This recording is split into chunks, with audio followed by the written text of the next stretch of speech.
صلى على الحبيب وقلبك يطيب يا متابعين. موضوعنا اليوم عن الهلال في كرة السلة. الهلال كرة السلة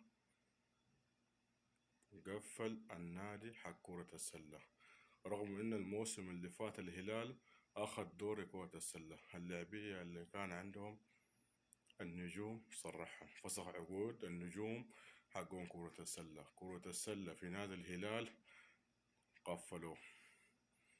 وش الأسباب؟ والله أعلم، ما ندري. نادي الهلال نادي كبير، نادي معروف. وش الأسباب؟ الله أعلم. إذا أنت هلالي وعندك خلفية عن كرة السلة اكتب لي في التعليقات. مشكورين متابعين الجدد في اليوتيوب، اللي في التيك توك واللي في السناب، أشكركم جدا. اشتركوا ودوا لايكات. شكرا على وقتكم يا متابعين، وصلى على الحبيب وقلبك يطيب. شكرا لك.